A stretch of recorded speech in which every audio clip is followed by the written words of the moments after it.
Hi guys, just coming back to you today with a second portion to go over kind of how I track my weekly spending.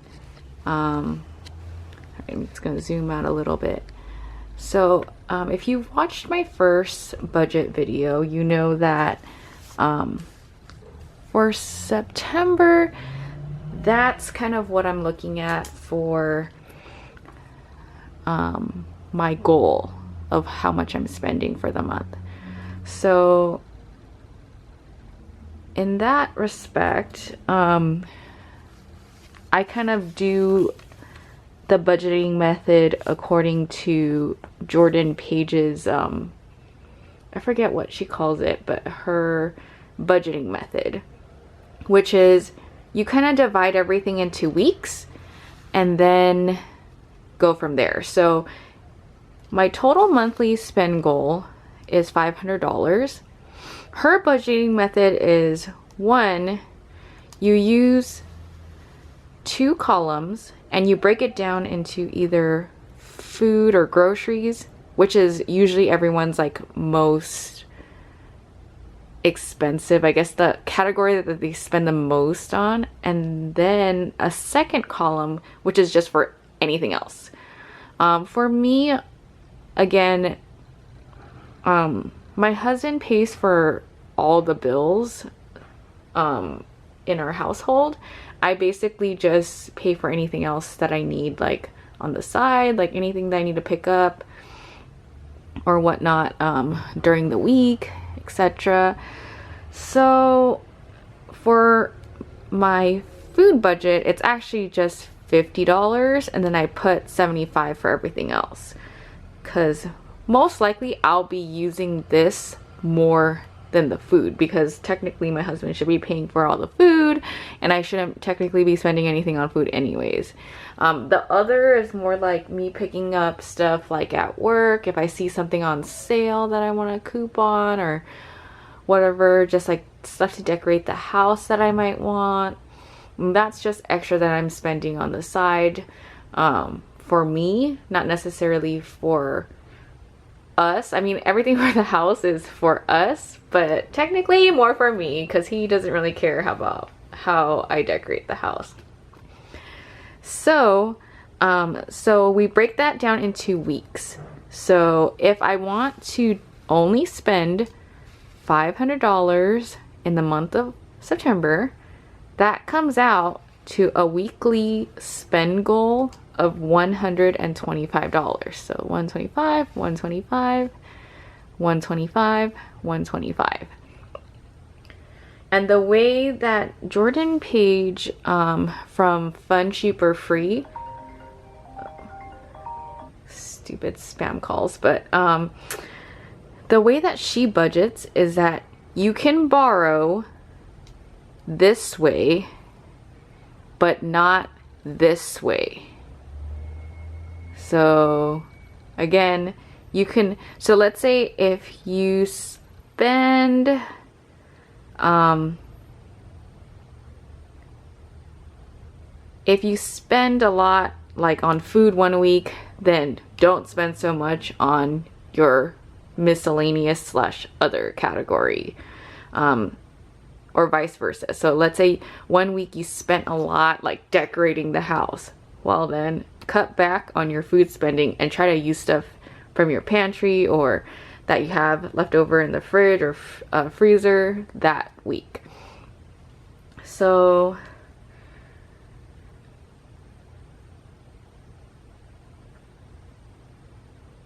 if you look at my first week, obviously I'm in the negatives on this side, positive on this side.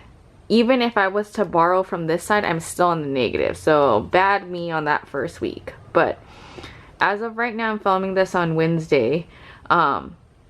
Tuesday, went out with some friends, ended up spending $35.12 at a restaurant. So that means I only have $14.88 to spend for the rest of the week. For lunches, dinners, anything extra that I would want to spend on food or groceries. And then on Tuesday, also bought something at Target. Used a few gift cards that I had, so a total that was gonna be around $60 ended up only being $16.20. So that brings my total down to $58.80 for what I've spent this week. So, and this is how I keep track of everything. And again, people use cash envelopes. I kind of call this my credit envelopes because I don't use any cash at all. I only use credit cards. And that's only because I have the self-control to not overspend on my credit card. And I know that's hard for a lot of people, and that's why so many people get into debt. But I mean, I pay off my credit card every month, and I don't have any credit card debt, so I'm fine with using my credit cards.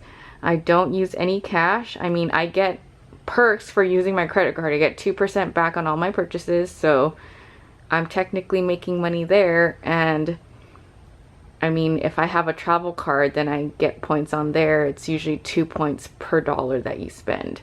If you use like a travel card like the Chase Sapphire or whatever you might use. And what I do is all the junk mail that I get in the mail, I steal the envelopes. This is just an envelope asking me to sign up for some kind of credit card that I didn't need. And so I use that envelope, put all the receipts of everything that I spend in here, and just track it in the front. So at the end of the month, all of my September receipts are in this envelope.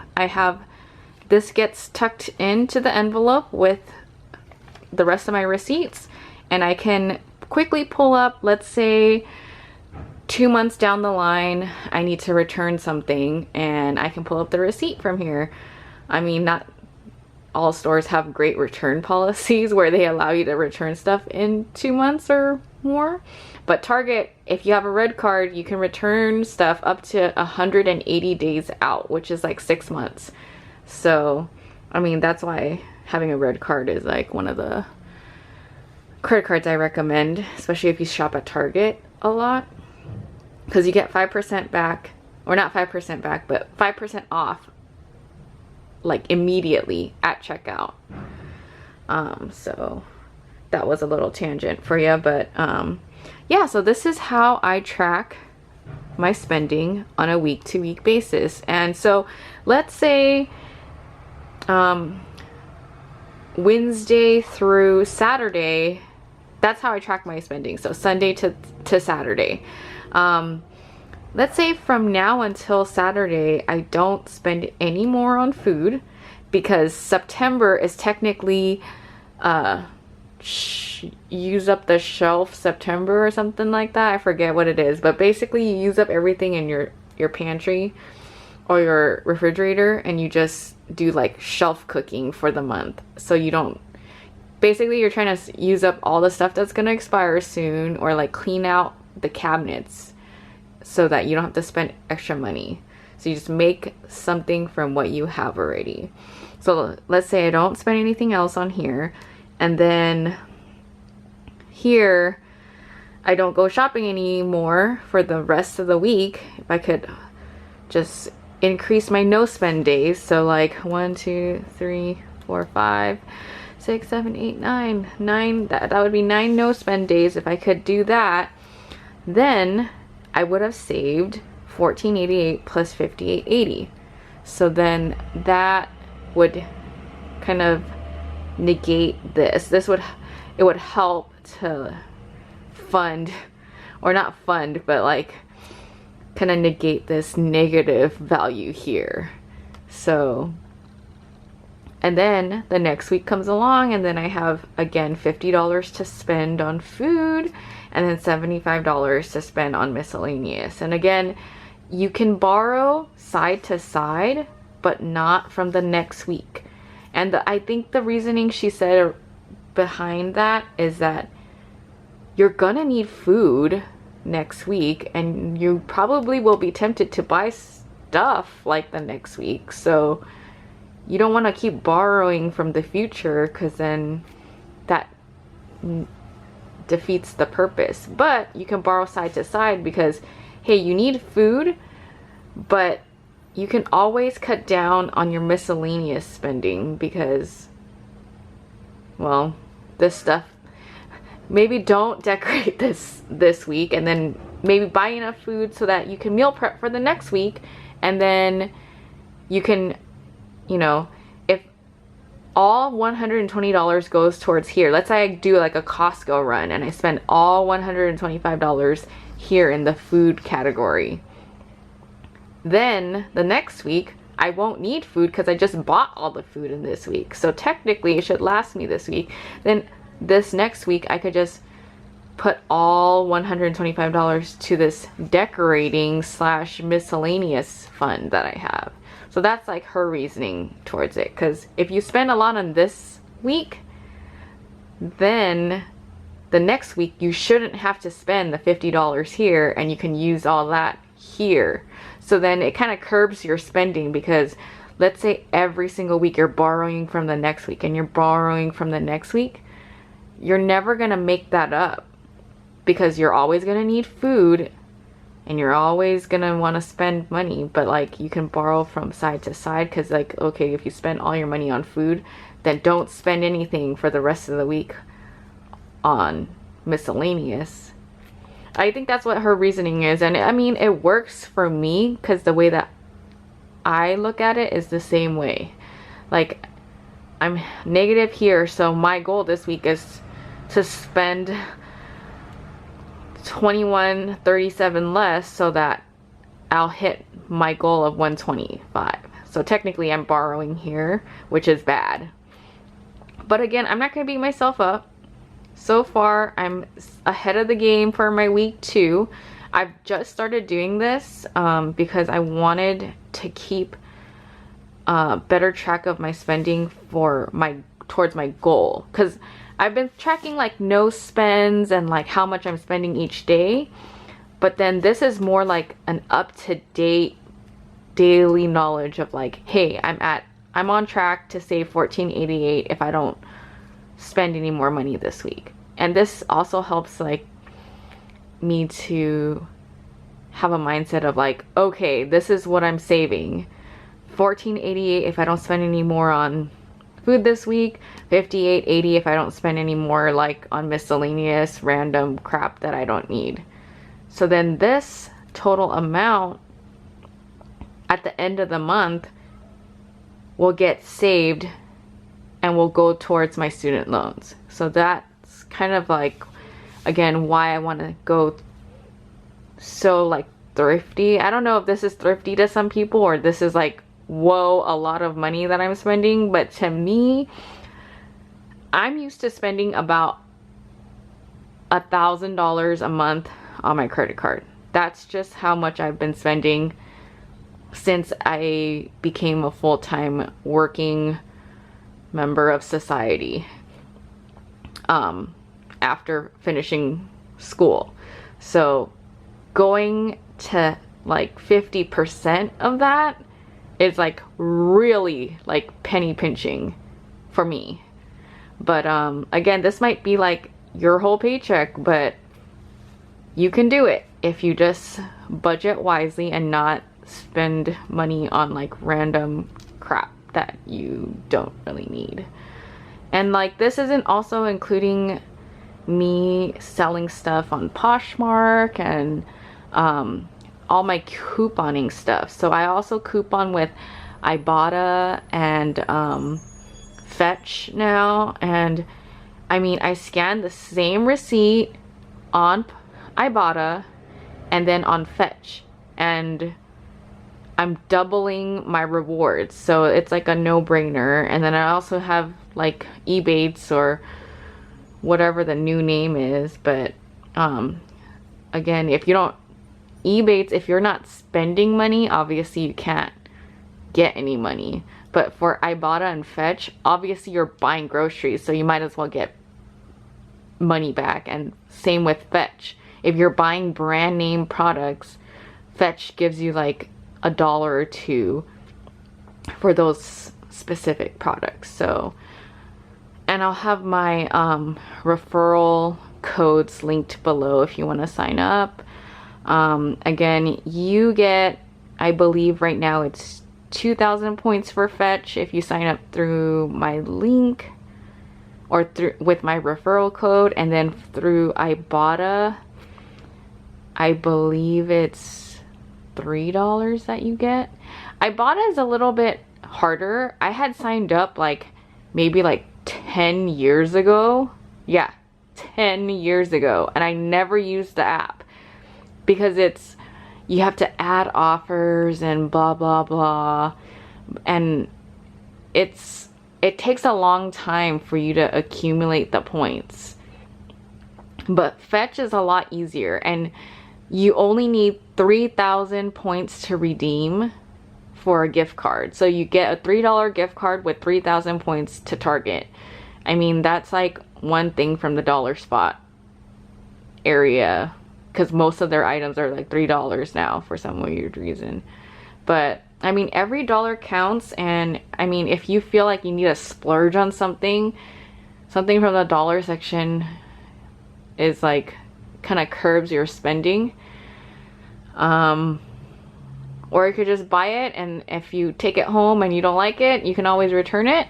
That helps. I do a lot of online adding to my cart when I want to spend money, and then I just don't check out. I just close out of the page and then it's gone and I don't have to think about it. But I resisted the urge to like buy stuff. I just added it to my cart, felt like I was buying something, but at the end of the day I bought nothing. So that's kind of how I try to curb that like itch to like buy something. I think that is it. I will continue to do these updates on a week-to-week basis, hopefully. I just don't know if I'm gonna have the time to like film, and I don't know how interesting it's gonna be to like know, yay, I didn't spend that $14.88, or maybe I'm consistently in the negatives for the whole month. I don't know how it's gonna be. This is my first month doing this, so we shall see how that goes. But yeah, I thought this, I like to share things when like I see that it's kind of working for me. And again, this might not work for you at all, and you gotta find something that works for you. And that's why budgeting is so hard, because there's not one way of like doing things. Every person is different. Like cash envelopes might work for you, but like for me, like I don't want to carry a bunch of cash with me. I don't even have like, I don't have pockets to carry cash, and I don't want to have like 30 envelopes on like all of these other things. Like for me, just one envelope is great.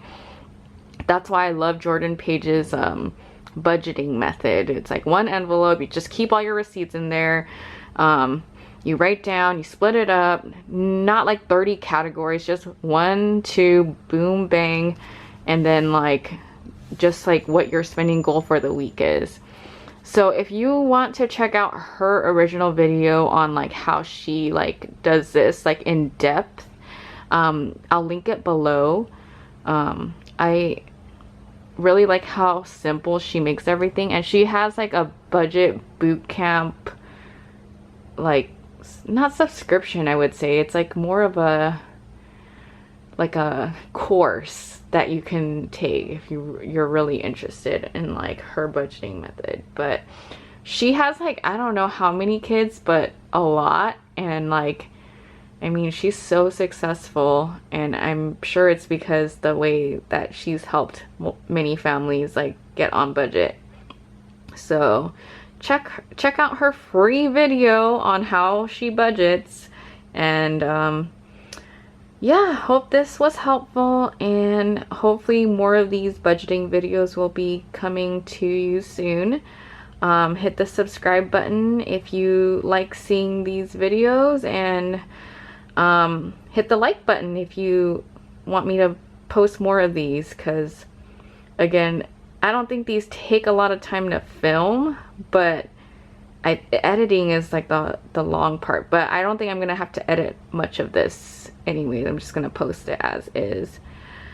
But yeah, again, subscribe and like the video if you want more of these coming to you, and have a great day, and I'll see you in maybe a week. Thanks.